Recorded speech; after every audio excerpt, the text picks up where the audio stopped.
Welcome to my science planet my dear children. मेरा नाम है फहीम सिद्दीकी। आज हम स्टडी करेंगे क्लास 9 की science chapter 8 force and laws of motion.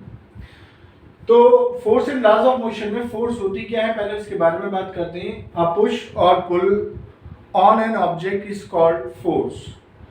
क्या किसी चीज को पुश करना, धकेलना या खींचना, वो क्या कहलाता है? वो कहलाता है फोर्स। इसके बारे में बताएंगे। It is a vector quantity. Force कैसी क्वांटिटी होती है? वेक्टर क्वांटिटी होती है। वेक्टर क्वांटिटी में क्या आएगा आपका? वेक्टर क्वांटिटी कैसी होती है? जिसमें डायरेक्शन होती है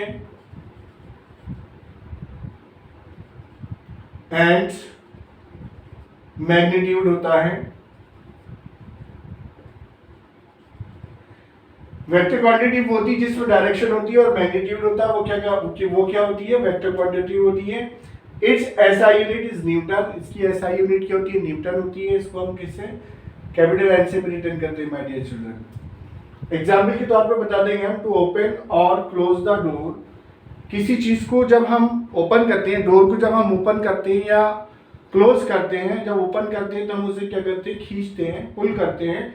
और जब क्लोज करते हैं तो उसे हम पुश कर देते हैं। तो ये क्या कहलाता है? ये कहलाता है फोर्स। आगे आ जाएगा आपका इफेक्ट्स ऑफ फोर्स। फोर्स के क्या क्या इफेक्ट होते हैं, क्या क्या वर्क होते हैं फोर्स के, वो देखेंगे आप। क्या क्या चेंजेस आ जाते हैं फोर्स के होने से। अब बताएंगे force can move a stationary object. Force क्या करती है? किसी भी स्टेशनरी ऑब्जेक्ट को मूव कर सकती है, यानी कि one place to another place ले जाती है force. Okay my dear children. Point number 2 आ जाएगा। Force can stop a moving object. Force क्या करता है? किसी भी मूविंग ऑब्जेक्ट को स्टॉप कर सकता है। मान लिया कोई ऑब्जेक्ट है, ये बॉल है।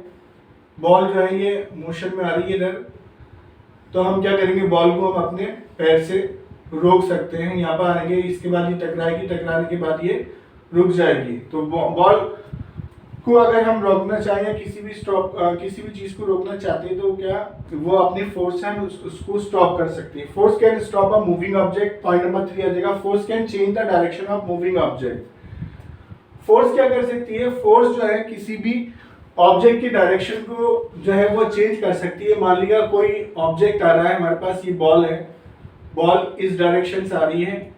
अब बॉल जब ये हमारे पास यहाँ लगेगी, हम इसे किक करेंगे बॉल को, तो इसकी जो डायरेक्शन होगी वो क्या होगी? वो चेंज हो जाएगी और बॉल कहाँ चली जाएगी? इधर चली जाएगी। तो बॉल क्या करती है? बॉल किसी भी चीज की जो फोर्स क्या करती है? फोर्स जो होती है किसी भी ऑब्जेक्ट की डायरेक्शन को चेंज कर देती है। नेक्स्ट पॉइंट है force can change the shape and size of the object. Force किसी भी ऑब्जेक्ट का जो साइज होता है और उसका शेप होता है उसे क्या कर सकती है? चेंज कर सकती है। मान लीजिए हमारे पास कोई ये स्प्रिंग है माय डियर चिल्ड्रन, ये ए है, ये बी है, इसका ये स्प्रिंग है। जब हम स्प्रिंग को यहां से पकड़ करके खींचेंगे तो इसका शेप जो होगा कुछ इस तरह से हो जाएगा माय डियर चिल्ड्रन,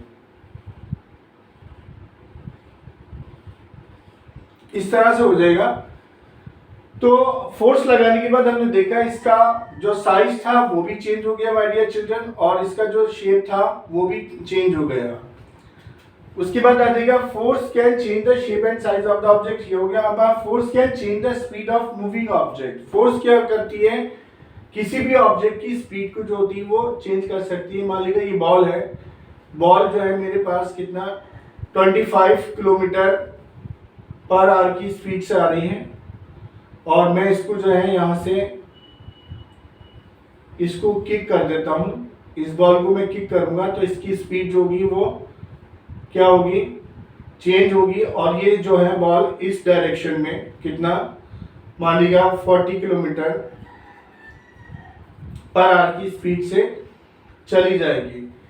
तो मैं फोर्स क्या होता है? फोर्स जो होती है वो किसी भी ऑब्जेक्ट की स्पीड को चेंज कर सकती है। एक बार फिर देख लेते हैं my dear children effect of forces में क्या क्या आते हैं इफेक्ट। नंबर 1 रहेगा effect force can move stationary object. किसी भी रुके हुए ऑब्जेक्ट को जो है उसकी चेंज कर सकती है। पॉइंट नंबर 2 आ जाएगा force can stop a moving object. किसी चलते हुए ऑब्जेक्ट को रोक सकती है। Force can change the direction of moving object. Force किसी भी मूविंग ऑब्जेक्ट की डायरेक्शन को जो है वो चेंज कर सकती है। Force can change the shape and size of the object. Force किसी भी ऑब्जेक्ट का शेप और साइज जो है वो चेंज कर सकती है। नेक्स्ट आ जाएगा force can change the speed of moving object, किसी भी ऑब्जेक्ट की जो स्पीड होगी उसको वो चेंज कर सकती है। नेक्स्ट पॉइंट में आ जाएगा my dear children types of forces, forces के कितने टाइप होते हैं तो आप बता देंगे। There are two types of forces, one is balance force and other is unbalance force. अब बैलेंस फोर्स और अनबैलेंस फोर्स क्या होती है ये स्टडी करते हैं नेक्स्ट पेज पे माय डियर चिल्ड्रन। तो मूव करते हैं अपने नेक्स्ट पेज पर। Now we will study here balance forces and unbalance forces, types of forces में माय डियर चिल्ड्रन पहले जो आता है हमारे पास वो बैलेंस फोर्सेस आता है। बैलेंस फोर्सेस क्या होती हैं? If the resultant of applied force is equal to zero, अगर रिजल्टेंट जो है अप्लाइड फोर्स का वो कितना है zero, then it is called balance force. तो वो क्या कहलाता है? बैलेंस फोर्स कहलाती है। सपोज अगर मैं अपने लेफ्ट हैंड साइड से यहाँ से मैं कितना 20 न्यूटन का अगर मैं फोर्स लगाता हूँ और लेफ्ट हैंड साइड से 20 न्यूटन की फोर्स लगाता हूँ और राइट हैंड साइड से कितना 20 न्यूटन की फोर्स लगाता हूँ, तो इसका जो रिजल्टेंट मुझे मैं निकालूंगा वो कितना होगा माय डियर चिल्ड्रन? इसका रिजल्टेंट होगा 20 न्यूटन माइनस 20 न्यूटन, जीरो होगा माय डियर चिल्ड्रन। तो ये जो होंगी वो क्या कहलाएंगी? ये बैलेंस फोर्सेस कहलाएंगी। बैलेंस फोर्सेस में क्योंकि जितना फोर्स मैं लेफ्ट हैंड साइड से लगा रहा हूँ उतना ही फोर्स मैं राइट हैंड साइड से लगा रहा हूँ, तो रिजल्टेंट हमें कितना मिल जाएगा? जीरो मिल जाएगा। जब रिजल्टेंट हमें जीरो मिल जाता है तो वो क्या कहलाता है? बैलेंस फोर्सेस कहलाता है। इसमें एक चीज ये आपको ध्यान देनी है कि बैलेंस फोर्सेस में जो फोर्सेस होंगी ऑलवेज कैसी होंगी? अपोजिट फोर्सेस होंगी। अपोजिट फोर्सेस में हम क्या करते हैं माय डियर चिल्ड्रन? बड़ी वाली फोर्स में से छोटी वाली फोर्स को माइनस करते हैं। यहाँ पर दोनों ही फोर्सेस कैसी हैं? बराबर हैं। जो लेफ्ट हैंड साइड की फोर्स है वही राइट हैंड साइड की फोर्स है, तो किसी में से भी किसी को आप माइनस कर लेगा तो रिजल्टेंट आपको क्या मिलेगा? जीरो ही मिलेगा। तो ये क्या कहलाती है? बैलेंस फोर्सेस कहलाती है। फिर बता देते हैं आपको, if the resultant of applied force is equal to zero then it is called balance force. अगर रिजल्टेंट जो होगा जो हम फोर्स लगा रहे हैं वो जीरो है तो वो क्या कहलाएगा? बैलेंस फोर्सेस कहलाएगा। इसी में सेकंड टाइप की फोर्स में हमारे पास आता है अनबैलेंस फोर्सेस। अनबैलेंस फोर्सेस में हमारे पास क्या आता है? If the resultant of applied force is greater than zero, अगर रिजल्टेंट जो है अप्लाइड फोर्स का ग्रेटर देन जीरो है then it is called unbalance force. तो वो क्या कहलाएगा? अनबैलेंस्ड फोर्स कहलाएगा। सपोज अगर मैं अपने राइट हैंड साइड से मैं फोर्स लगाता हूं कितना 25 न्यूटन की फोर्स लगाता हूं, लेफ्ट हैंड साइड से कितना 50 न्यूटन की फोर्स लगाता हूं, तो इसका जो रिजल्टेंट मिलेगा मुझे वो कितना मिल जाएगा? हमने आपको बताया था जब भी दो अपोजिट फोर्सेस होती हैं तो उसमें क्या होते हैं? हम बड़ी वाली फोर्स में से छोटी वाली फोर्स को माइनस कर देते हैं। तो कितना आ जाएगा? 50 न्यूटन माइनस 25 न्यूटन, तो ये कितना आ जाएगा माय डियर चिल्ड्रन? ये आ जाएगा हमारे पास 25 न्यूटन। तो इसका रिजल्टेंट कितना आ जाएगा? 25 न्यूटन आ जाएगा। ये जो होगा हमारे पास कितना होगा? ये इसका रिजल्टेंट आ जाएगा और ये रिजल्टेंट जो होगा हमारे पास ये जो फोर्स होगी वो क्या कहलाएगी? अनबैलेंस फोर्स कहलाएगी। अनबैलेंस फोर्स के बारे में एक बार फिर समझ लीजिएगा। If the resultant of applied force is greater than zero, अगर रिजल्टेंट जो है अप्लाइड फोर्स का कितना है?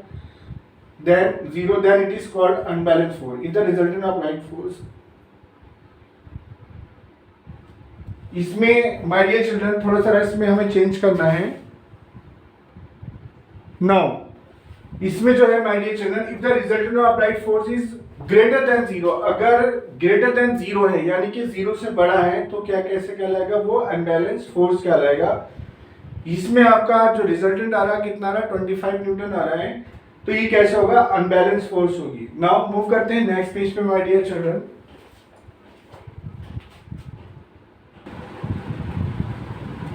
Now Newton laws of motion, my dear children we will study here कि Newton laws of motion, Newton ने कितने लॉस दिए थे मोशन के तो आप बताइए। Newton studies the ideas of Galileo and give the 3 laws of motion. Newton ने गैलीलियो के आइडियाज को स्टडी करा और 3 लॉज ऑफ मोशन दिए। 3 लॉज ऑफ मोशन में कौन कौन से मोशन है? फर्स्ट मोशन है आपका first law of motion, second law of motion, third law of motion. तो न्यूटन ने जब गैलीलियो के आइडियाज को स्टडी करा था तो उन्होंने कितने लॉ दिए थे? उन्होंने 3 लॉज दिए थे, और 3 लॉज में हम फर्स्ट लॉज ऑफ मोशन में हम स्टडी करेंगे इनर्शिया एंड मोमेंटम, इन दोनों को भी स्टडी करेंगे my dear children. Now move करते हैं नेक्स्ट पेज पर।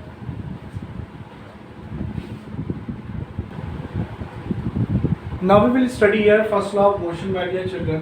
फर्स्ट लॉ ऑफ मोशन क्या कहता है? न्यूटन का फर्स्ट लॉ ऑफ मोशन कहता है if an object is in the state of motion then it will remain in motion.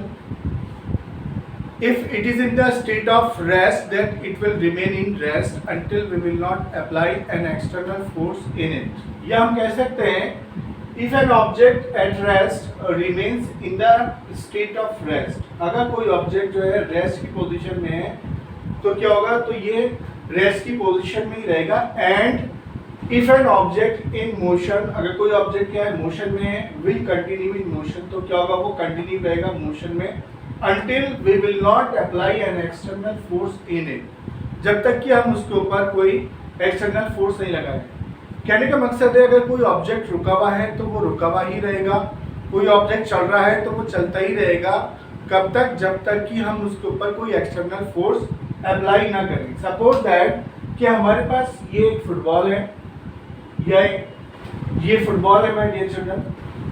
Football को जो है हम किक करते हैं अपने ऐसे पैर से, जब हम इसे किक करेंगे, ये जो फुटबॉल है वो क्या है? In the condition of rest है माय डियर चिल्ड्रन। तो ये रेस्ट में ही रहेगी। कब तक रेस्ट में रहेगी? जब तक कि हम इसके ऊपर कोई फोर्स अप्लाई न करें। अब ये इस फुटबॉल के ऊपर अगर हम ये हमारा ये फुट है, इससे हम इसे किक करते हैं, किक करने के बाद इससे फोर्स लगेगी बॉल पर। जब बॉल पर फोर्स लगेगी तो ये जो बॉल होगी वो इन दी स्टेट ऑफ मोशन आ जाएगी। यहाँ से ये बॉल इधर आ जाएगी या इधर आ जाएगी, कहीं पर भी चली जाएगी। तो कहने का मकसद है कि इसमें कोई भी जो ऑब्जेक्ट है वो तब तक रेस्ट में रहेगा जब तक कि उसके ऊपर, जब तक कि वो रेस्ट में है तो वो रेस्ट में रहेगा, और अगर वो मोशन में है तो मोशन में रहेगा जब तक कि हम उसके ऊपर कोई एक्सटर्नल फोर्स ना लगाएं। तो ये बॉल थी हमारे पास, फुटबॉल थी। फुटबॉल को जो थी रेस्ट की पोजीशन में थी। रेस्ट की पोजीशन के बाद ये इसमें मोशन कोई भी नहीं था, लेकिन जब हम इसके ऊपर किक करते हैं, किक करने के बाद इस फुटबॉल को किक करेंगे तो फुटबॉल जो है मोशन में आ जाएगी और ये मोशन में ही रहेगी माय डियर चिल्ड्रन, जब तक कि हम इसके ऊपर कोई एक्सटर्नल फोर्स ना लगाएं। एक्सटर्नल फोर्स हमारे किसके थ्रू लगाई गई है? ये लगाई गई है हमारे पैर के थ्रू इस फुटबॉल पर। तो इस तरह से जो है ये आपका फर्स्ट लॉ ऑफ मोशन है। इसके बाद हम स्टडी करते हैं moment of inertia my dear children और नेक्स्ट पेज पर। Now we will study here inertia. Inertia होता क्या है माय डियर चिल्ड्रन, इसके बारे में बात करते हैं। It is the tendency of object due to which it resist any change in its state of rest or uniform motion. क्या है इसमें? बोल रहा है कि it is the tendency of object, की किसी भी ऑब्जेक्ट की क्या होती है? टेंडेंसी होती है due to which it resist any change, जो क्या करता है? किसी भी चेंज का विरोध करता है। इन इट्स स्टेट, अपनी स्टेट में होने वाले चेंज का विरोध करता है, चाहे वो रेस्ट हो और यूनिफॉर्म मोशन हो या कोई यूनिफॉर्म मोशन हो। सपोज इसे हम एग्जाम्पल से बताते हैं कि हमारे पास ये कार है, कार के ऊपर अगर हम फोर्स लगाते हैं और इसे हम आगे धकेलने की कोशिश करते हैं, पुश करने की कोशिश करते हैं माय डियर चिल्ड्रन, तो कार में कोई चेंज नहीं आता, क्योंकि कार जो है एक बड़ा ऑब्जेक्ट है और इतना हम उसके ऊपर फोर्स मूव नहीं कर पा रहे जिससे कि उसमें कोई चेंज आ जाए। तो ये कार जो होगी इसमें होने वाले फोर्स का वो विरोध करेगी, और जो ये विरोध करेगी वो क्या कहलाएगा? वो कहलाएगा इनर्शिया। क्या कहलाता है? इनर्शिया कहलाता है। ऐसे ही इसमें बात करते हैं कि इनर्शिया के जो है 2 पॉइंट्स हैं हमने लिए हैं यहाँ पर, उनके बारे में बात करते हैं माय डियर चिल्ड्रन कि inertia of any object measured by its mass. किसी भी ऑब्जेक्ट का जो इनर्शिया होता है वो उसके काय के ऊपर डिपेंड करता है? मास के ऊपर डिपेंड करता है। जितना उसका मास ज़्यादा होगा उतना जितना मास होगा उतना उसका इनर्शिया होगा। उसके बाद बात करते हैं सेकंड पॉइंट में, inertia is directly proportional to the mass. तो इनर्शिया जो है वो डायरेक्टली प्रोपोर्शनल होता है मास के। इसे हम कैसे बता देंगे my dear children? Inertia directly proportional है, काय के हैं, मास के हैं। तो डायरेक्टली प्रोपोर्शनल है मास के, अगर मास ज्यादा होगा तो इनर्शिया भी ज्यादा होगा माय डियर चिल्ड्रन। अगर मास कम होगा, ये मास अगर कम होगा तो इनर्शिया भी कम होगा। यानी कि इनर्शिया जो है वो डायरेक्टली काय के प्रोपोर्शनल है, डायरेक्टली प्रोपोर्शनल है मास के। इसको हम एक एग्जांपल से समझते हैं। सपोज हम दो स्टोन लेते हैं माय डियर चिल्ड्रन, एक स्टोन हम छोटा स्टोन लेते हैं और एक बड़ा स्टोन लेते हैं। ऐसे समझिएगा, एक स्टोन हमारे पास कितना है, 3 किलोग्राम का है, और दूसरा जो स्टोन है हमारे पास वो कितना है, 500 किलोग्राम का है। दो स्टोन हमने ले लिए। अब इस स्टोन को अगर हम क्या करेंगे, इस स्टोन को उठा करके हम कहीं पर भी फेंक देंगे या मोशन में ले आएंगे या उठा करके इसको यहाँ रख देंगे, कहीं पर भी इसे ला या ले जा सकते हैं इस मोशन को, इस स्टोन को, क्योंकि इसका मास कम है। लेकिन अगर हम बात करते हैं इस स्टोन की, तो इस स्टोन का जो वेट है, मास है, वो कितना है, इस स्टोन का जो मास है वो है 500 किलोग्राम। जब 500 किलोग्राम है तो 500 किलोग्राम के वेट को हम आसानी से मूव नहीं कर सकते माय डियर चिल्ड्रन। अगर हम इसके ऊपर फोर्स भी लगाएंगे तो भी ये रेस्ट की पोजीशन में ही रहेगा, क्योंकि इतना ज़्यादा फोर्स हम अपने आप इतनी फोर्स नहीं लगा पाएंगे कि इससे हम जो है मूव करा दें। तो हम कह सकते हैं इनर्शिया जो होता है वो डायरेक्टली प्रोपोर्शनल होता है मास के। अगर मास कम है तो इनर्शिया भी कम होगा, अगर मास ज़्यादा है तो इनर्शिया भी ज़्यादा होगा माय डियर चिल्ड्रन। तो इनर्शिया क्या होता है, डायरेक्टली प्रोपोर्शनल होता है मास की। उम्मीद करता हूँ आपकी समझ में आ रहा होगा my dear children. Now move करते हैं नेक्स्ट पेज पर। Now we will study here, my dear children. First law of motion is also known as the law of inertia. First law of motion जो होता है वो law of inertia भी कहलाता है, इसे बताएंगे आप। तो Newton's first law means an object is at a state of rest and a state of motion. It cannot change its states without external force. तो Newton first law of motion जो होता है वो लॉ ऑफ इनर्शिया भी कहलाता है। इसके बारे में हम ये बता रहे हैं यहाँ पर, इसमें न्यूटन फर्स्ट लॉ के बारे में बता रहे हैं। क्या होता है माय डियर चिल्ड्रन, इन दोनों चीज़ों को समझने के लिए, फर्स्ट लॉ ऑफ मोशन को और लॉ ऑफ इनर्शिया को समझने के लिए यहाँ पर हम एक बार फिर आपको आसान लैंग्वेज में हमने आपको बताने की कोशिश कर रहे हैं। यहाँ पर क्या, Newton first law means N object is at rest. Newton first law क्या कहता है कि कोई ऑब्जेक्ट अगर रेस्ट की पोजीशन में है तो वो रेस्ट की पोजीशन में रहेगा, अगर वो मोशन में है तो वो मोशन में ही रहेगा जब तक कि हम उसके ऊपर कोई एक्सटर्नल फोर्स न लगाएं। एंड इनर्शिया क्या है, इनर्शिया कहता है inertia is the tendency of an object in which it should not change its state by its own. Inertia क्या कहता है, इनर्शिया कहता है कि इनर्शिया जो होती है टेंडेंसी होती है कि किसी भी ऑब्जेक्ट की जिसमें वो अपनी पोजीशन जो है वो चेंज करना नहीं चाहता, अपनी पोजीशन चेंज करने का वो विरोध करता है। ये क्या कहलाता है, ये कहलाता है इनर्शिया। इसको हम कुछ एग्जाम्पल से समझते हैं माय डियर चिल्ड्रन। कैसे, सपोज एक बस है, हम बस में यहाँ खड़े हैं, बस में खड़े होने के बाद ये हमारे हैंडल्स हैं और हैंडल्स को हमने पकड़ रखा है यहाँ पर। जब हम बस को स्टार्ट करते हैं तो बस आगे की तरफ को जाती है, जब आगे की तरफ को जाएगी तो जो पैसेंजर खड़ा हुआ होगा वो पीछे की तरफ को मूव करेगा। उसका जो अपर पोर्शन होगा माय डियर चिल्ड्रन, ये जो अपर पोर्शन है वो कहाँ की तरफ को, पीछे की तरफ को मूव करेगा। ऐसा क्यों, क्योंकि जब बस स्टार्ट हो रही है तो स्टार्ट होने के बाद बस कैसी थी, बस थी स्टार्टिंग में मोशन में, रेस्ट में थी माय डियर चिल्ड्रन।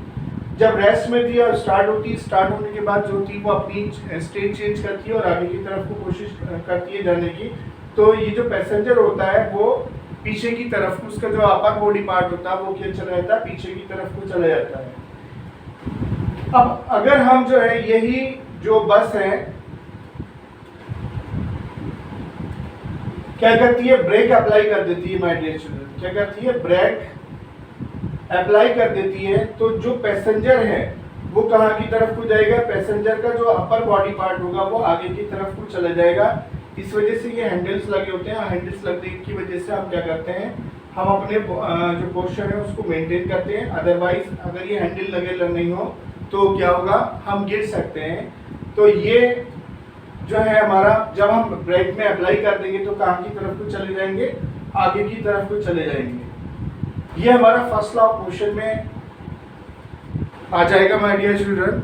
इसी में हम आगे बताएंगे आपको क्या कि अगर हम लेते हैं क्या, एक ग्लास लेते हैं, ग्लास के ऊपर ये हम एक गत्ते का एक टुकड़ा रख देते हैं, गत्ते के टुकड़े के ऊपर क्या रख देते हैं, कॉइन रख देते हैं, कोई भी कॉइन यानी कि रुपया या 2 रुपए का सिक्का हम रख देंगे। जब हम सडनली इसको हम खींचेंगे, इस शीट को खींचेंगे, जो गत्ते की शीट है, जो शीट्स को हम अचानक से खींचेंगे, खींचने के बाद जो होगा रुपया वहीं रह जाएगा और वो क्या होगा, ग्लास में गिर जाएगा और शीट जो है आगे की तरफ को चली जाएगी। ये आ जाएगा हमारे पास इनर्शिया।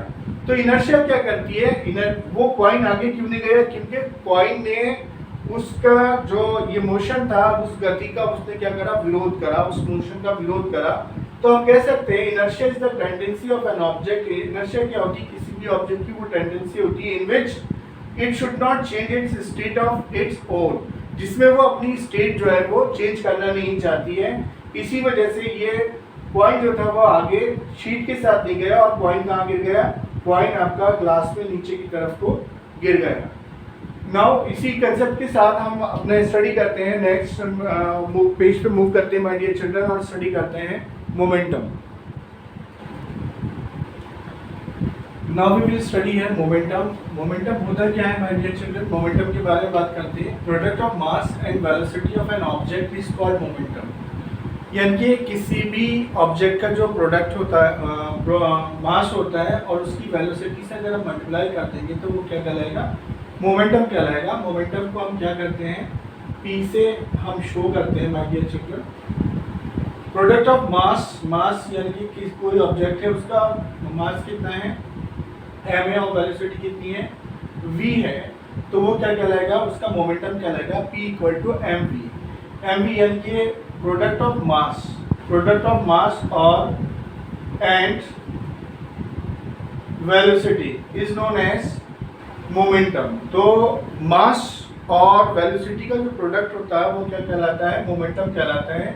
इसकी अगर हम एसआई यूनिट की बारे में बात करें तो आप जानते हो कि ये मास होता है, मास की एसआई यूनिट क्या होती है, किलोग्राम होती है माय डियर चिल्ड्रन। और वेलोसिटी की जो एसआई यूनिट होती है वो क्या होती है, मीटर पर सेकेंड होती है।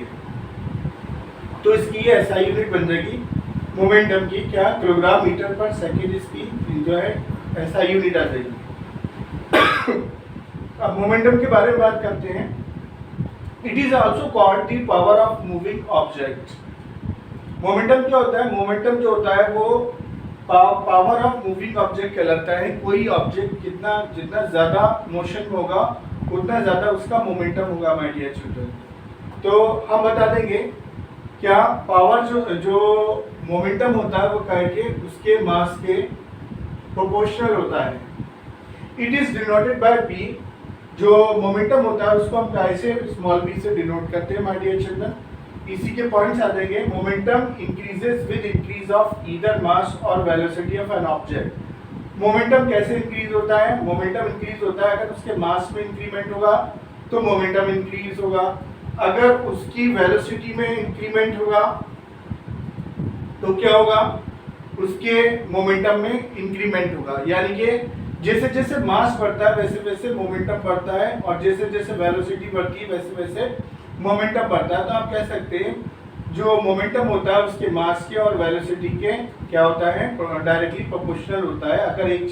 अगर मास बढ़ेगा तो मोमेंटम बढ़ेगा, अगर वेलोसिटी बढ़ेगी तो मोमेंटम बढ़ेगा। तो ये आ गया हमारे पास, momentum increases with increase of either mass और velocity of an object. Momentum increase होता है जैसे जैसे मास इंक्रीज होता है वैसे वैसे मोमेंटम इंक्रीज होता है, जैसे जैसे वेलोसिटी इंक्रीज होती है वैसे वैसे मोमेंटम इंक्रीज होता है। पॉइंट नंबर 2 आ जाएगा माय डियर चिल्ड्रन। इसी में vehicle running with high speed have greater momentum as compare to vehicle running with slower speed. जितना ज्यादा व्हीकल जो होगा, सपोज ये कार है, ये कार जो है बहुत हाई स्पीड से रन होती है। जब ये हाई स्पीड से रन होगी तो इसका मोमेंटम क्या होगा, वो भी ज्यादा होगा। और अगर ये कार जो होगी अगर लो स्पीड से रन होती है, कम स्पीड से चलती है, तो इसका मोमेंटम जो होगा वो भी कम होगा। तो डिपेंड करता है स्पीड के ऊपर जितना ज़्यादा स्पीड होगी उतना ज़्यादा उसका मोमेंटम होगा। तो बता देंगे हम यहाँ vehicle running with high speed have greater momentum, जैसे जैसे स्पीड हाई होगी वैसे वैसे उसका मोमेंटम ग्रेटर होगा as compare to vehicle running with slower speed. अगर कोई व्हीकल बहुत ज़्यादा तेज चल रहा है तो उसका मोमेंटम बहुत अधिक होगा, और कोई व्हीकल अगर बहुत ज़्यादा स्लो चल रहा है तो उसका मोमेंटम बहुत स्लो होगा। तो अगर हम दोनों में कंपैरिजन करेंगे दोनों व्हीकल्स में, तो जो तेज चल रहा है उसका मोमेंटम तेज होगा और जो स्लो चल रहा है उसका मोमेंटम स्लो होगा। Now next point is small object moving with great velocity have high momentum.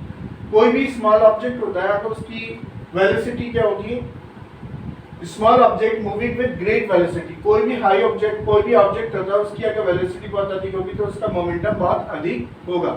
अब इससे रिलेटेड हम जो है एक क्वेश्चंस करते हैं माय डियर स्टूडेंट। मान लीजिएगा हमारे पास कोई ऑब्जेक्ट है, ये कार है हमारे पास, इस कार का जो मास है वो कितना है, सपोज 100 किलोग्राम मान लेते हैं। इस कार का मास 100 किलोग्राम है और इसकी जो वेलोसिटी है वो कितनी है, इसकी वेलोसिटी 50 किलोमीटर पर आवर की इसकी वेलोसिटी है। कोई कार है, इसकी जो वेलोसिटी लेंगे हम कितनी लेंगे, मीटर पर सेकेंड ले लीजिए हमारे लिए। कोई कार है वो उसका जो मास है वो कितना 100 किलोग्राम है और उसकी जो वेलोसिटी है कितनी है 50 मीटर पर सेकेंड है। अगर हमें इसका मोमेंटम निकालना होगा तो हम कैसे निकालेंगे, मोमेंटम निकालने के लिए P इक्वल टू क्या रहता है m इंटू वी क्या रहता है, तो m की वैल्यू कितनी आ जाएगी माय डियर चिल्ड्रन 100 आ जाएगी और v की वैल्यू कितनी आ जाएगी 50 आ जाएगी। तो इसको हम मल्टीप्लाई करेंगे तो कितना आ जाएगा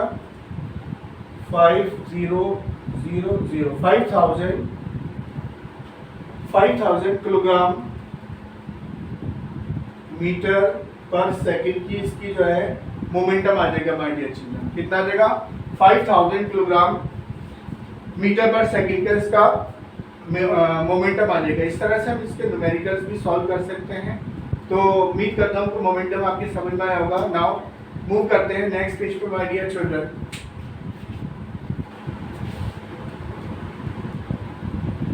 now we will study here second law of motion my dear children. Previous page पे हमने स्टडी करा first law of motion, inertia and momentum. उन दोनों को स्टडी करने के बाद जो है अब आप स्टडी करेंगे second law of motion. Second law of motion क्या कहता है, ये बोलता है it state that the rate of change of momentum is directly proportional to the force applied in the direction of force. क्या कि जो फोर्स होती है वो क्या होती है, change of momentum, rate of change of momentum के इक्विवेलेंट होती है। जैसे जितना ज्यादा हमारे पास फोर्स होगी उतना उसका ज्यादा मोमेंटम होगा। It state that the rate of change of momentum, जैसे जैसे मोमेंटम में पर सेकंड चेंज आएगा इज डायरेक्टली प्रोपोर्शनल होगी to the force applied to the direction of force, यानी कि जिस डायरेक्शन में हम फोर्स लगाएंगे उस डायरेक्शन में ही जो होगा उसको मोमेंटम में क्या होगा, चेंज आएगा। तो इसे बता देंगे कि F प्रोपोर्शनल क्या होता है, rate of change of momentum. ये इतना सा इसका जो है सेकंड लॉ ऑफ मोशन का स्टेटमेंट है माय डियर चिल्ड्रन। थोड़ा सा इसे स्टडी करते हैं मैथमेटिकली। स्टडी करने के लिए क्या आएगा, मान लीजिए हमारे पास कोई कार है, इस कार का जो मास है वो कितना है, वो स्मॉल m है। इनिशियल वेलोसिटी कितनी है इसकी, वो u है। फाइनल वेलोसिटी कितनी होती है, यानी कि जब ये रुक जाती है चल करके तो उसकी फाइनल वेलोसिटी कितनी हो जाती है, v हो जाती है माय डियर चिल्ड्रन। ऐसे ही इसका इनिशियल मोमेंटम आ जाएगा। इनिशियल मोमेंटम क्या होगा, momentum p equal to m क्या होता है, तो p इक्वल टू m, तो ये हमारे पास सेम रहेगा। मोमेंटम कैसा है, इनिशियल है, तो क्या आ जाएगा, स्मॉल u आ जाएगा। फाइनल मोमेंटम है माय डियर चिल्ड्रन, तो फाइनल मोमेंटम को हम कैसे रिटर्न करेंगे, फाइनल मोमेंटम को हम रिटर्न करेंगे स्मॉल m और v से, क्योंकि इसकी वेलोसिटी जो आफ्टर t टाइम जो होगी कितनी हो जाएगी, v हो जाएगी माय डियर चिल्ड्रन। तो अब हम बता देंगे क्या इसको मैथमेटिकली हम इसे प्रूफ करते हैं कैसे होगा। तो F जो होता है, फोर्स जो होती है वो क्या होती है, चेंज ऑफ मोमेंटम, यानी कि rate of change of momentum होती है। तो F प्रोपोर्शनल आ जाएगा m v minus m u के।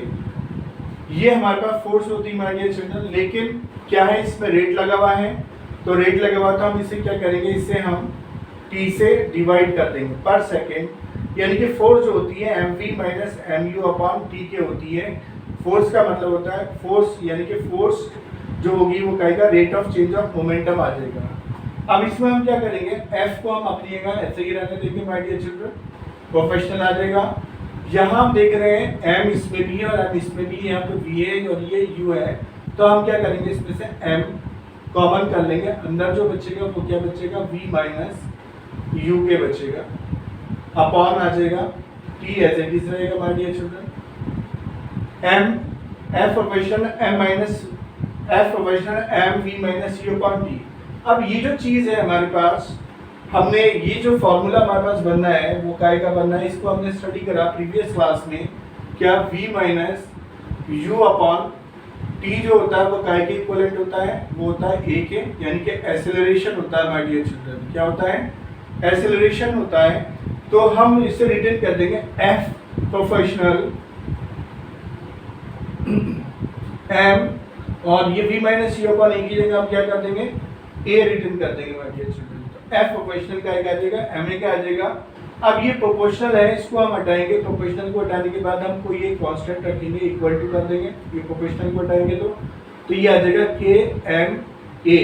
f प्रोपोर्शनल का आ जाएगा k m a के। अगर हम k की वैल्यू कितनी रख दें माय डियर चिल्ड्रन, 1 रख देते हैं, तो k की वैल्यू f इक्वल टू कितना आ जाएगा, ये आ जाएगा हमारे पास k m a में, तो कितना हो जाएगा m और a आ जाएगा। ये हमारे पास इसका फॉर्मूला हमें मिल जाएगा f प्रोपोर्शनल ma। और इसका आप जो है यूनिट इसकी जानती है, वो कितनी होती है माय डियर चिल्ड्रन, वो होती है आपकी n यानी कि न्यूटन होती है इसकी यूनिट जो होती है।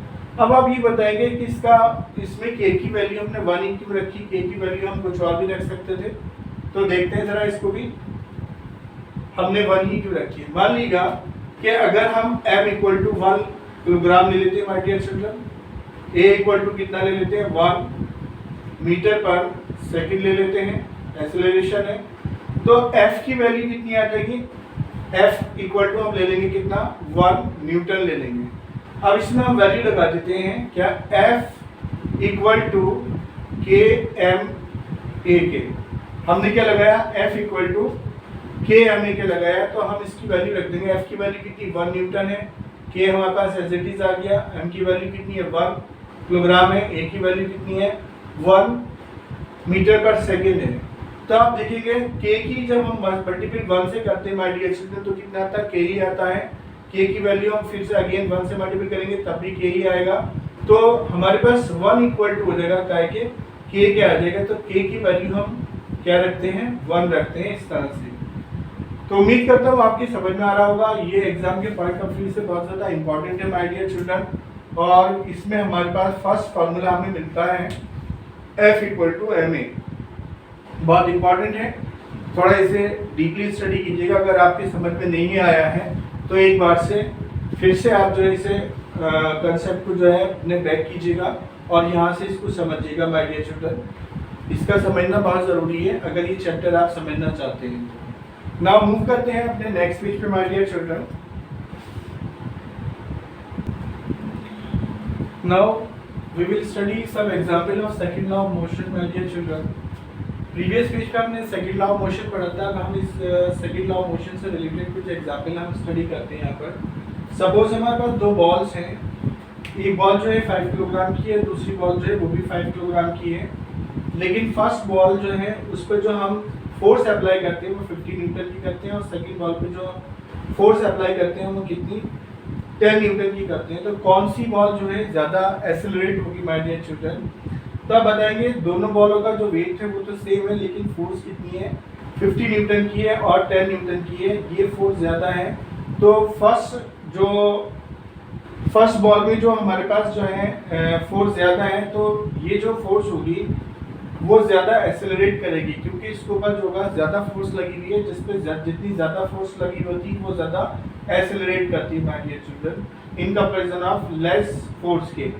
तो हम बता देंगे कि फर्स्ट बॉल होगी ज़्यादा एक्सेलरेट करेगी फर्स्ट बॉल के, तो हम बताते हैं कि इसमें क्या हो जाएगा, एफ प्रोपोर्शनल जो होता है वो क्या के होता है, ए के होता है, कि जितनी ज्यादा फोर्स होगी उतना ज्यादा एक्सेलरेशन होगा, जितनी कम फोर्स होगी उतना कम एक्सेलरेशन होगा। अब ऐसे ही हम सेकंड लॉ ऑफ मोशन के सेकंड एग्जांपल पे जाते हैं माय डियर चिल्ड्रन। हम यहाँ देखते हैं कि हमारे पास सपोज ये ट्रॉली है 10 किलोग्राम की है, और ये ट्रॉली जो है इसी के साथ हम दो ट्रॉली हम इसमें जोड़ देते हैं। सपोज एक ट्रॉली 10 किलोग्राम की आ गई और 10 किलोग्राम की ये ट्रॉली आ गई, दोनों जो है इन दोनों का वेट हो गया वो कितना, 20 किलोग्राम हो गया। दो ट्रॉली हो गई, दो ट्रॉली को 20 किलोग्राम।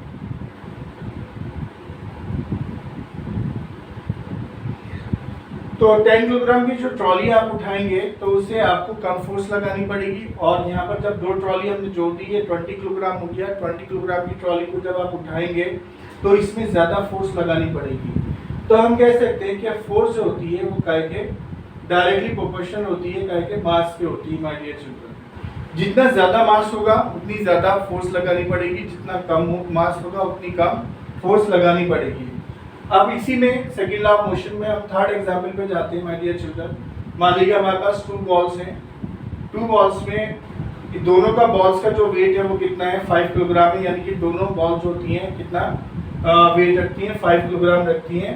और पहली बॉल को ए से बी तक ले जाने में हमें कितना फोर्स लगानी पड़ेगी, सेकंड बॉल को ए से बी तक ले जाने में कितनी फोर्स लगानी पड़ेगी। सपोज हम जो है फर्स्ट बॉल पर हम 50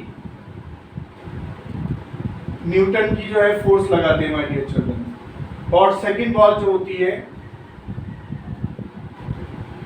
सेकंड बॉल हमारे पास ये आ गई, इसमें 10 न्यूटन की हम इसमें फोर्स लगाते हैं।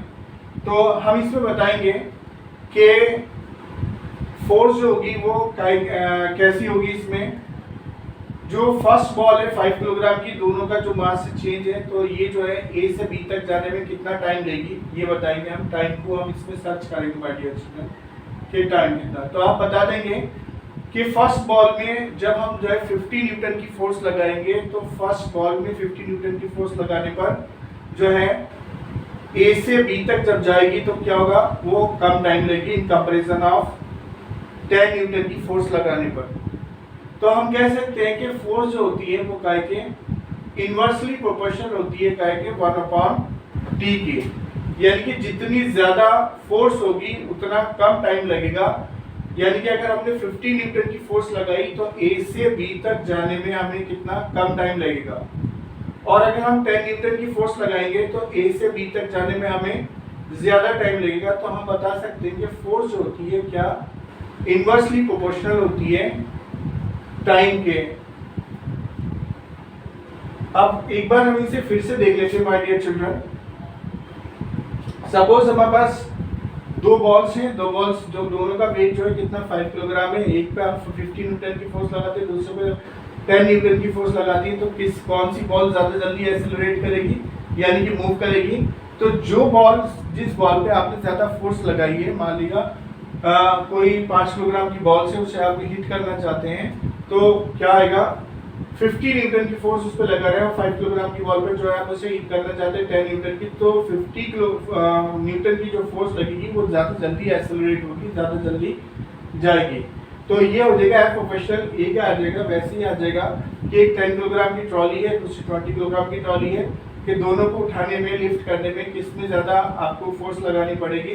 तो ऑब्वियसली जो 20 किलोग्राम की ट्रॉली होगी उसे उठाने में हमें ज़्यादा फोर्स लगानी पड़ेगी। तो हम क्या बता देंगे एफ प्रोपोर्शनल एम क्या आ जाएगा माय डियर चिल्ड्रन। वैसे ही आ जाएगा कि 5 किलोग्राम की फोर्स है, 5 किलोग्राम की बॉल है, और दूसरी जो है वो भी 5 किलोग्राम की बॉल है। दोनों ही बॉल जो है कितनी है, 6 किलोग्राम की है, लेकिन 5 किलोग्राम की जो बॉल है उसको ए से बी तक ले जाने में हम कितना 50 न्यूटन का फोर्स लगाते हैं, और ऐसे ही दूसरी जो है 5 किलोग्राम की बॉल को ए से बी तक ले जाने में हम कितना लगाते हैं, 10 न्यूटन की फोर्स लगाते हैं। तो किसमें कम टाइम लगेगा, तो टाइम बता देंगे जिसमें फोर्स ज्यादा होगी उसमें टाइम कम लगेगा, क्योंकि आप जानते हैं फोर्स जो होती है टाइम के इनवर्सली प्रोपोर्शनल होती है माय डियर चिल्ड्रन। क्या फोर्स जो होती है वो टाइम के इनवर्सली प्रोपोर्शनल होती है, यानी कि एफ प्रोपोर्शनल 1/t के। जितना ज्यादा फोर्स लगेगी उतना ज्यादा कम टाइम लगेगा। नाउ डेली लाइफ से रिलेटेड कुछ और एग्जांपल जो है सेकंड लॉ ऑफ मोशन के हम देखते हैं my dear children next page पर।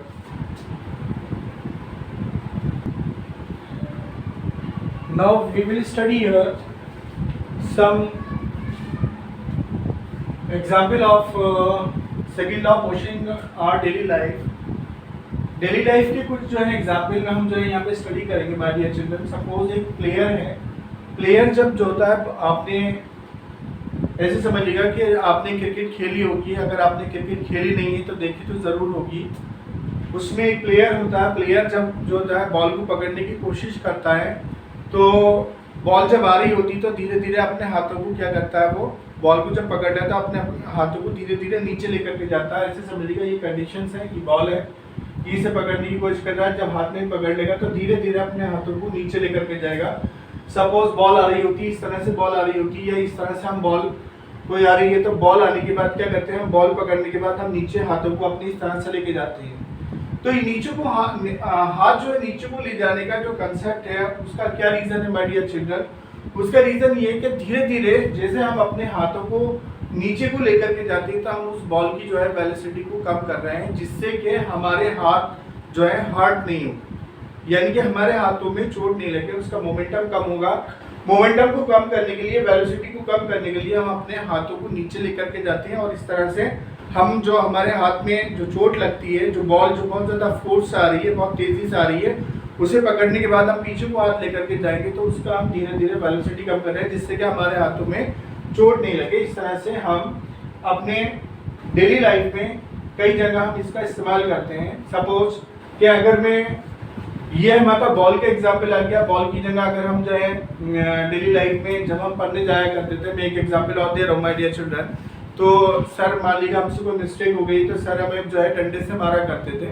तो जब डंडे से मारा करते थे तो क्या करते थे, डंडा उनके हाथ में होता था तो हमारा हाथ यूँ होता था, तो अपने हाथ को हम नीचे को लेके जाया करते थे। जैसे ही डंडा जो होता, जो स्टिक होती थी वो हाथ पे लगती थी, हाथ पे लगने के बाद फौरन से हम अपने हाथ को नीचे कर लिया करते थे।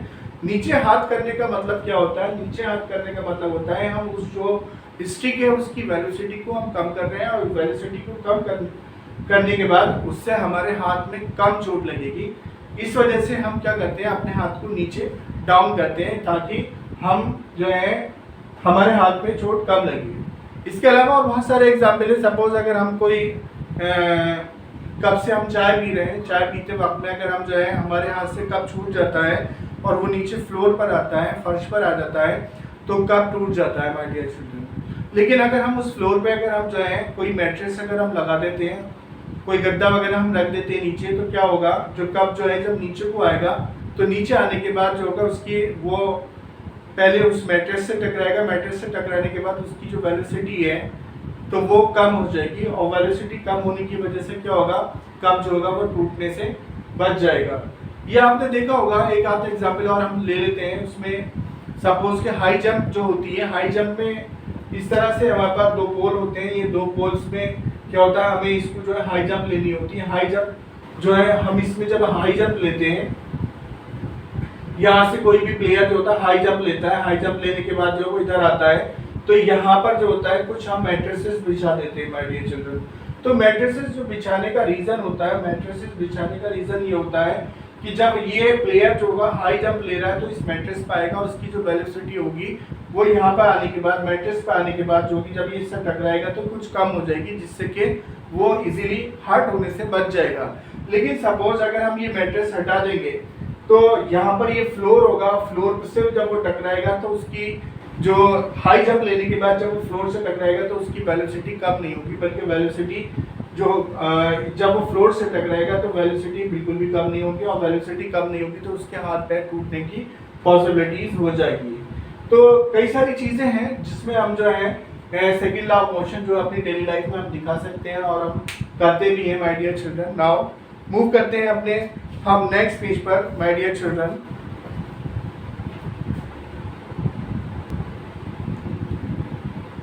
Now we will study here third law of motion my dear children. पिछले पेज पे हमने स्टडी करा first law of motion. First law of motion में हमने स्टडी करा था इनर्शिया एंड मोमेंटम। उसके बाद हमने स्टडी करा सेकंड लॉ ऑफ मोशन। अब जो है फाइनली स्टडी करेंगे हम थर्ड लॉ ऑफ मोशन।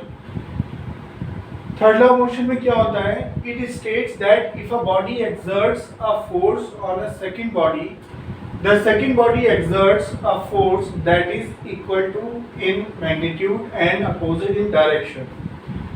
क्या बोल रहे हैं कि अगर हम किसी एक बॉडी पर हम फोर्स लगाते हैं तो वो बॉडी उतनी ही लेकिन अपोजिट डायरेक्शन में फोर्स लगाती है, उसे हम क्या बोलते हैं, थर्ड लॉ ऑफ मोशन बोलते हैं। सपोज इसे हम ऐसे समझते हैं माय डियर चिल्ड्रन, अगर मैं कोई एक बॉक्स ले लेता हूँ,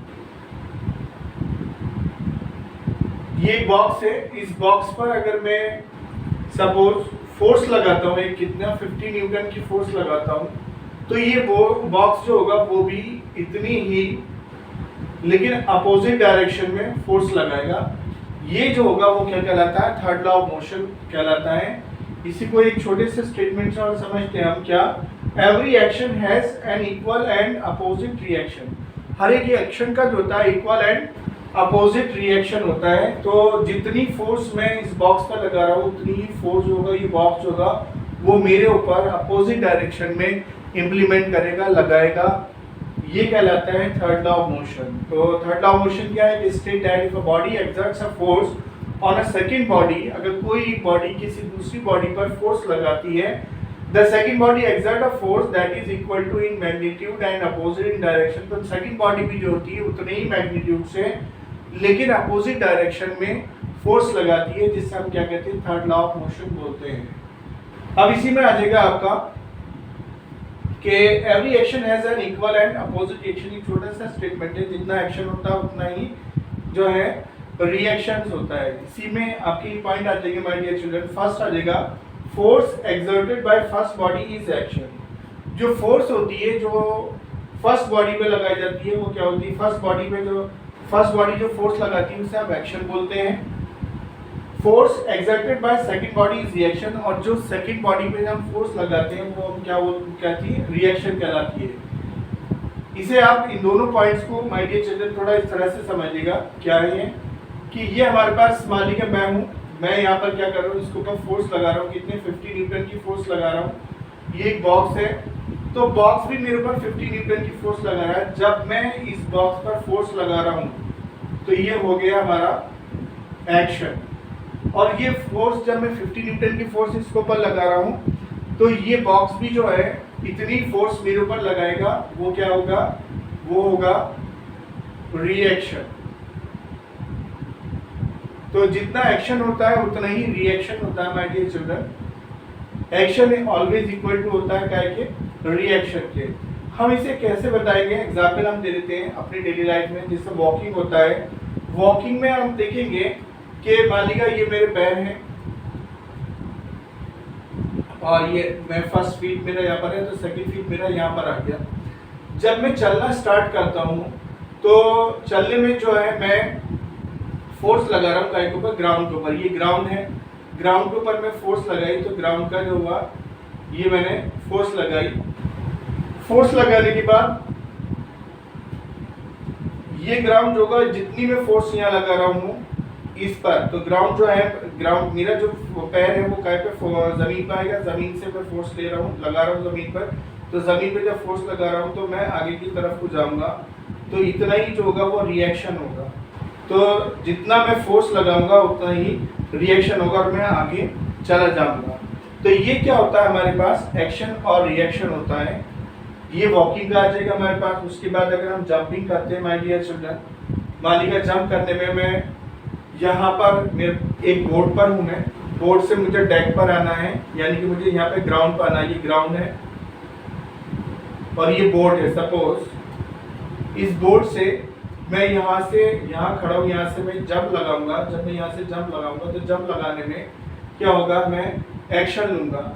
तो जब मैं फोर्स लगाऊंगा, फोर्स लगाने के बाद मैं इधर यहाँ ग्राउंड पर आ जाऊंगा। ग्राउंड पर आने के बाद क्या होगा, ग्राउंड पे आने के बाद जो होगा फोर्स जो होगी वो बोर्ड को पीछे की तरफ को धकेल देगी माय डियर चिल्ड्रन, और मैं जो हूँ कहाँ को जाऊँगा, मैं आगे को चला जाऊँगा। तो ये क्या होगा, ये भी एक एक्शन और रिएक्शन होगा। जो मैंने एक्शन लिया था आगे आने के लिए, जो मेरे पास एरो है मैं यहाँ दिखा रहा हूँ, एरो को यहाँ से, ये हुआ एक्शन क्योंकि मैं आगे आया।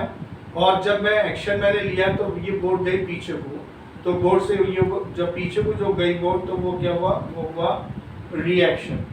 तो ये होता है जंपिंग फ्रॉम बोट, बोट से हम जंप करते हैं। वैसे ही रॉकेट होता है, सपोज रॉकेट के लिए आप जो है माय डियर चिल्ड्रन, रॉकेट इस तरह से रॉकेट होता है। रॉकेट आप देख लेंगे काय में,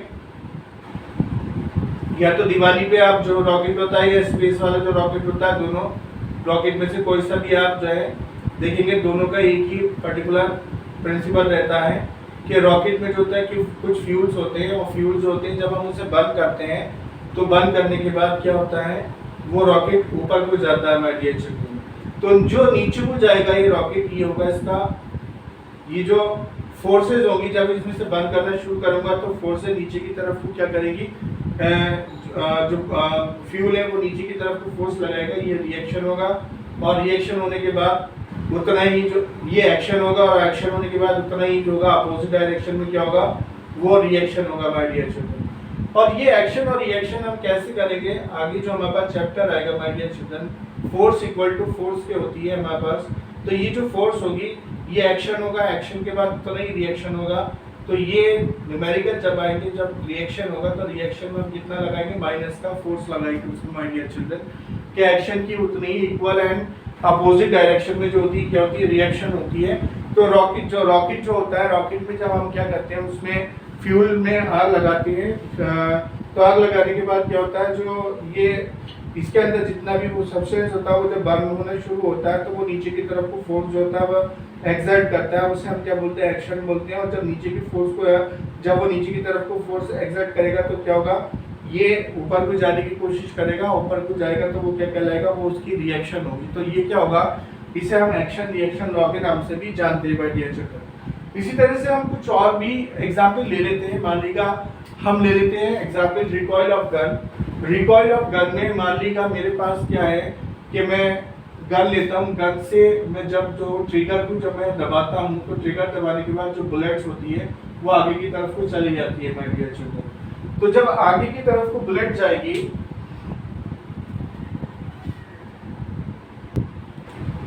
तो मैं जब गन का ट्रिगर दबाता हूँ तो बुलेट जो होती है आगे की तरफ को मूव करती है, और मूव करने के बाद जो होती है गन जो होती है पीछे की साइड को हटती है माय डियर चिल्ड्रन। तो ये जो होता है जब हम ये बुलेट आगे की तरफ को जाती है तो वो क्या कहलाता है, वो कहलाता है एक्शन, और ये होता है रिएक्शन।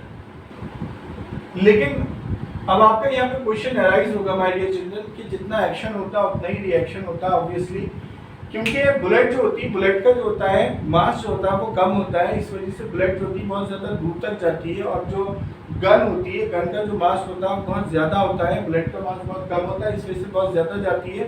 और गन का जो मास होता है बहुत अधिक, जो बुलेट होती है बुलेट का मास बहुत कम होता है, कम होने की वजह से वो आगे जाएगी, और गन जो होगी गन का मास होगा बहुत अधिक होगा, इस वजह से वो थोड़ा सा पीछे को रिकॉइल होगी माय डियर चिल्ड्रन। तो ये क्या होता है, इस वजह से जो है ये इसमें जो बुलेट आगे की तरफ को गई वो एक्शन हुआ, और जो गन पीछे की तरफ को थोड़ा सा रिकॉइल हुई वो आपका रिएक्शन हो गया। इसको थोड़ा सा आप और ऐसे समझिएगा, मान लीजिएगा मैं जो है 2 स्टोन ले लेता हूँ, एक स्टोन में ले लेता हूँ 2 किलोग्राम का, और दूसरा स्टोन ले लेता हूँ मैं 50 किलोग्राम का।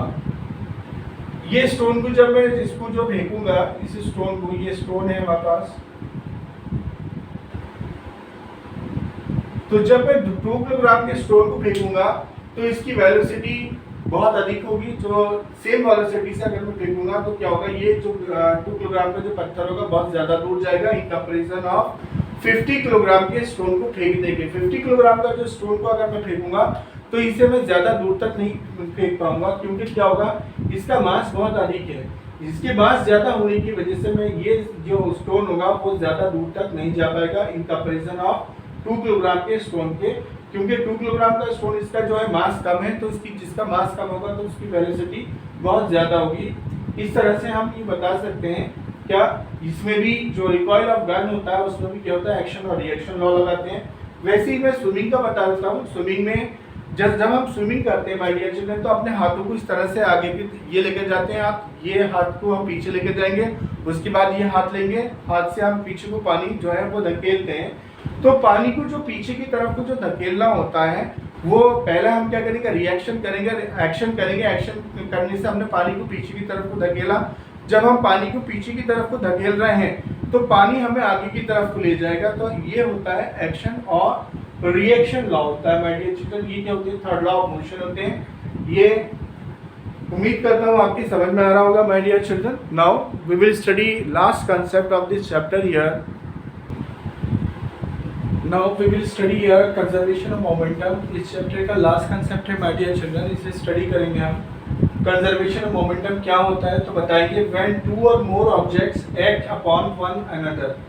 जब दो या दो से अधिक ऑब्जेक्ट होते हैं एक दूसरे के ऊपर वर्क करते हैं, there total momentum remains constant provided no external force. तो देयर उनका जो टोटल मोमेंटम होता है वो क्या रहता है, कांस्टेंट रहता है, नो एक्सटर्नल फोर्स। तो ये बता देंगे हम क्या, when two or more objects act upon one another, जब दो या दो से अधिक ऑब्जेक्ट होते हैं एक दूसरे के ऊपर वर्क करते हैं, their total momentum remains constant। उनका टोटल मोमेंटम जो होता है वो कैसे रहता है, कांस्टेंट रहता है, एक समान रहता है, प्रोवाइडेड नो एक्सटर्नल फोर्स, और कोई एक्सटर्नल फोर्स भी उसमें प्रोवाइड नहीं करी जाती है।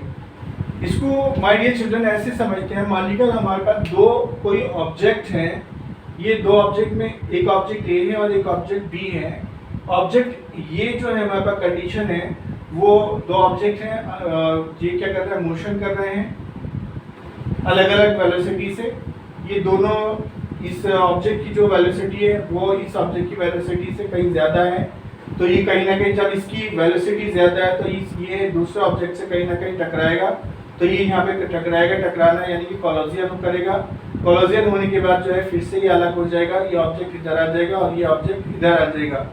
तो मान लीजिएगा ये जो ऑब्जेक्ट है हमारे पास, इसका जो मास है हमारे पास वो कितना है माय डियर चिल्ड्रन, वो m1 है, और इसका जो वेलोसिटी है कितनी है, u1 है।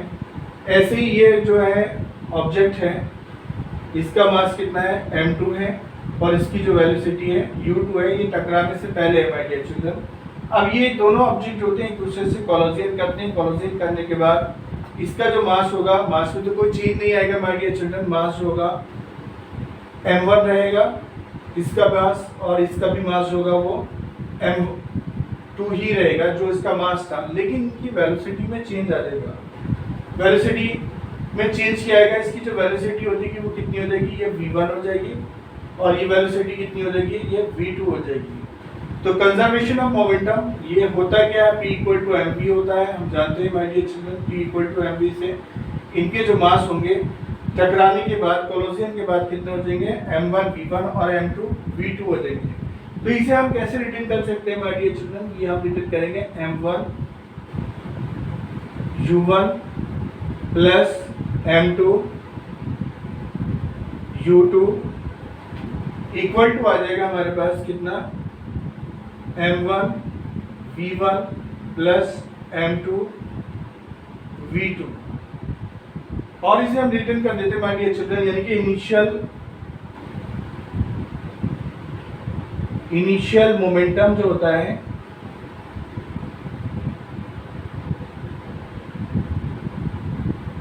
इक्वल टू हो जाएगा काय के, फाइनल मोमेंटम के।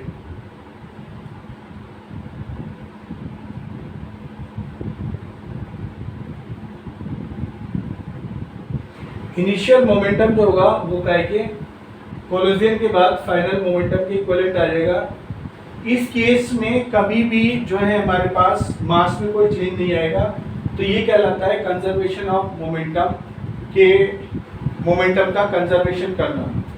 इसी कंसेप्ट के साथ माय डियर चिल्ड्रन जो है हमारा जो ये force and laws of motion chapter होता है क्लोज। वीडियो अगर पसंद आई है तो उसे लाइक कीजिएगा, चैनल सब्सक्राइब कीजिएगा, और जो आपके साथ नए क्लासमेट जुड़े हैं उनके साथ जो है वीडियो को शेयर कीजिएगा my dear children. Thank you so much for your love and support.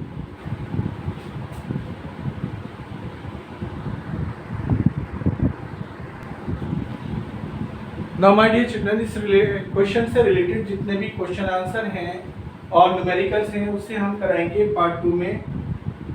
Part 2 का जो है लिंक जल्दी हम इस वीडियो में आपको पोस्ट कर देंगे। अगर आपको इस चैप्टर से रिलेटेड कोई भी डाउट्स हैं तो उसे आप कमेंट बॉक्स में आप जो है बता सकते हैं। We will solve your problems my dear children. Thank you so much once again.